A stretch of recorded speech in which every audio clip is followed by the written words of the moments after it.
10 years ago, I walked away from Marcus with nothing but my pride. Now he's back, worth millions, offering everything except the apology I deserve.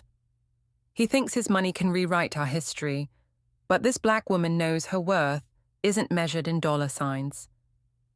If you've ever had to choose between your dignity and your heart, stay with me. By the end of this story, you'll see why sometimes walking away is the power move that changes everything. Like, subscribe, and hit that notification bell to join a community that values self-worth over net worth. I never planned on being that woman, the one who walks away from love for pride. But here I am, Zara Williams, 36, executive director at one of Atlanta's top marketing firms. My corner office overlooks the city skyline now, but it wasn't always glass ceilings and power suits. I grew up watching my mama work 3 jobs, studying by candlelight when the electricity got cut off, and promising myself I'd build something better.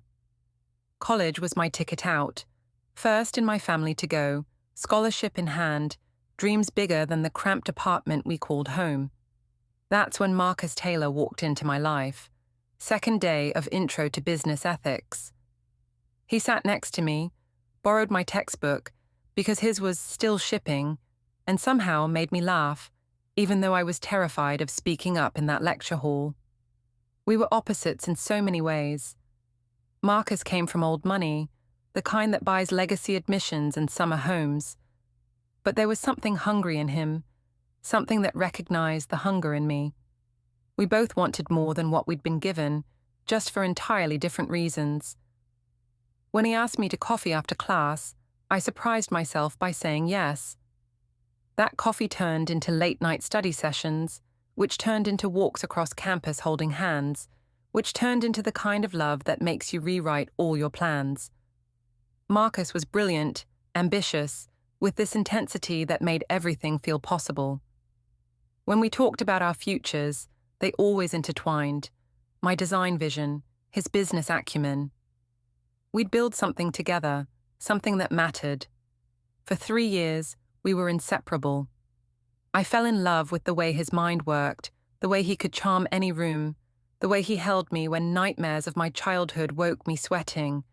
And I thought, no, I knew, he fell in love with my determination, my creativity, my unwillingness to take the easy path. Until senior year, when everything shattered. Marcus got offered an internship that would lead to a position at a prestigious firm in New York. The kind of opportunity that opens every door. But there was a catch. The boss's daughter had her eye on him, and Marcus didn't see the harm in playing the game to get ahead. "It's just business, Zara," he said, not understanding how those words cut through me. "We're talking about my future here." "Our future," I corrected him. The look on his face told me everything. I still remember standing in our favorite spot by the lake, autumn leaves falling around us, telling him that I wouldn't be someone's convenience, someone's stepping stone.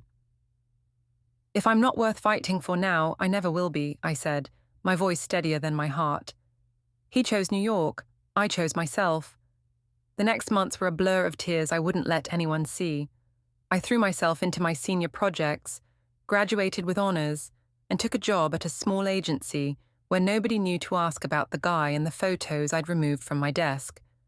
Every night I'd come home exhausted, my fingers stained with marker from storyboarding, my mind too tired to remember the sound of his laugh.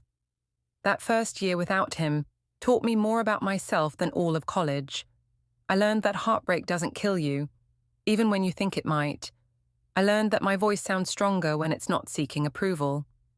I learned that rebuilding isn't about erasing what was, but building something new on top of the foundation that remained. By the time I got my first promotion, I could say his name without flinching. By the time I moved into my first real apartment, no roommates, matching furniture I picked myself, I could see our breakup for what it was. The moment I chose my self-respect over the easy path. The beginning of becoming the woman I am today. What I never expected was that 10 years later, our paths would cross again, and that this time, Marcus would be the one chasing what he let go. I didn't rebuild overnight.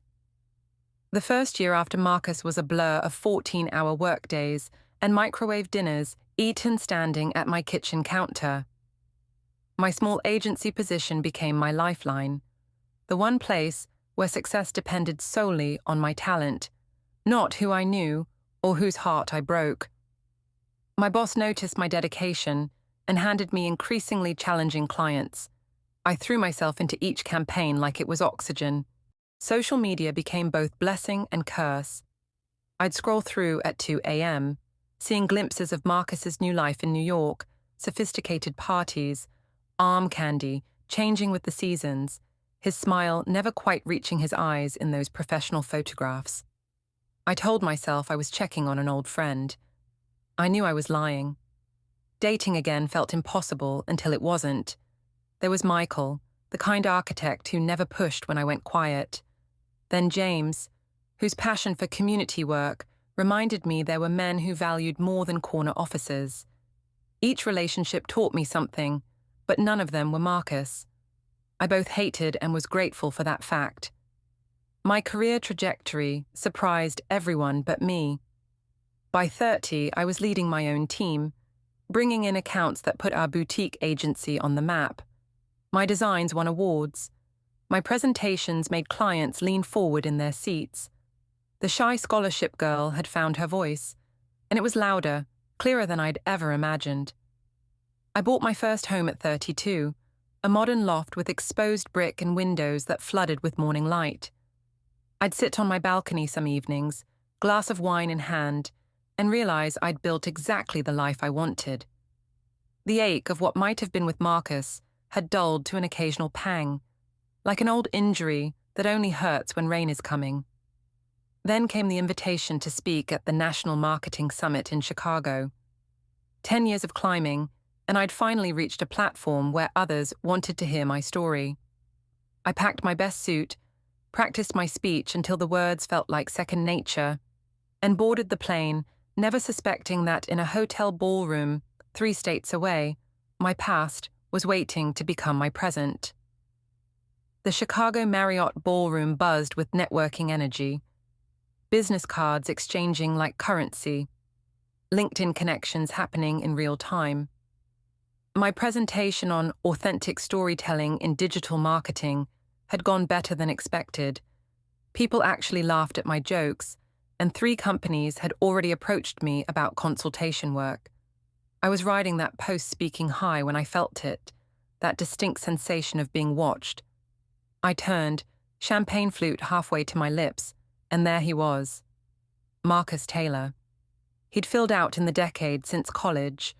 Broader shoulders, confident stance of a man who'd conquered boardrooms, salt and pepper at his temples that somehow made him more handsome. Our eyes locked across the reception, and the room seemed to empty around us. "Zara Williams," he said, suddenly standing before me, his voice deeper than I remembered. "Your presentation was brilliant, though I'm not surprised." My heart hammered traitorously as I found my professional voice.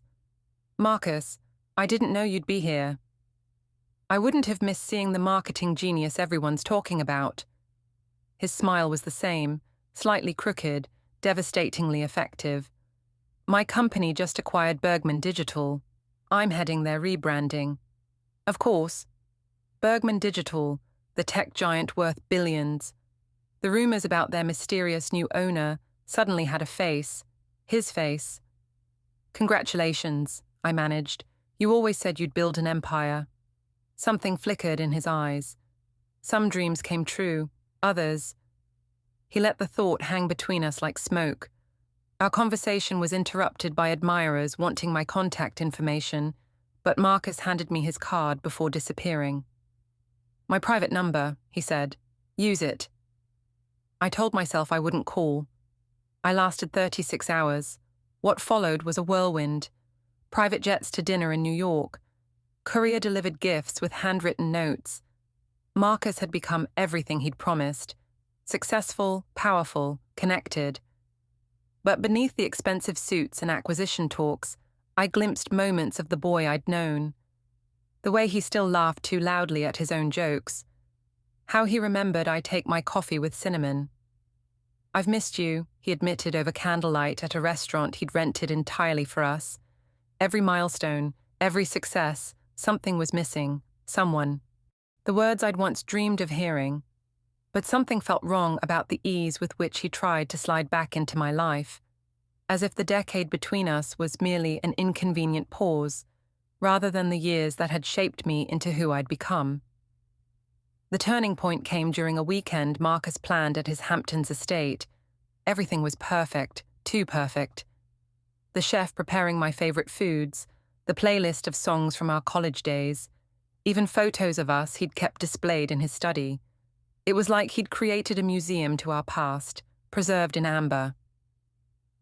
"I want to make up for lost time," he said, pouring another glass of ridiculously expensive wine. "Whatever you want, Zara. A partnership in my company, your own design firm, just name it." I set my glass down carefully. "You really don't get it, do you?" His confusion seemed genuine. "Get what? I'm offering you everything." "Everything except what matters," I said, the words coming from a place I'd locked away years ago. "You're still trying to buy what you want. Back then it was your career. Now it's me." Marcus stood, frustration flashing across his face. "I've spent 10 years building an empire.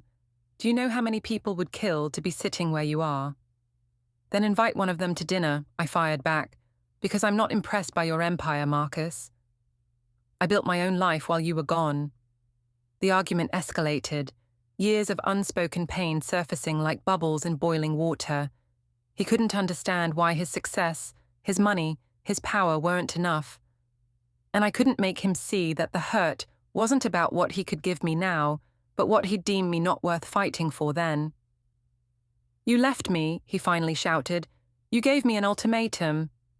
"I asked you to choose me," I corrected him, voice steady despite my trembling hands. "And you didn't.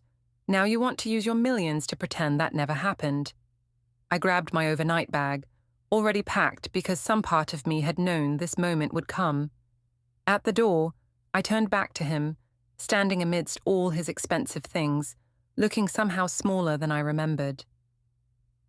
"Some things can't be purchased, Marcus. Respect, trust, the years we lost." I took a breath. "I had to learn my worth when you walked away. I won't let you make me question it now that you've walked back." The door closed behind me with a finality that echoed in my chest. In the Uber back to the train station, watching his oceanfront property disappear in the rearview mirror, I realized I'd just walked away from millions, and felt lighter for it. This journey taught me that my value isn't negotiable, and yours isn't either. If this resonated with you, share it with someone who needs to hear it. Drop your story in the comments below, and remember, the right person will value you, not just what they can give you. Subscribe for more real talk about love, life, and knowing your worth.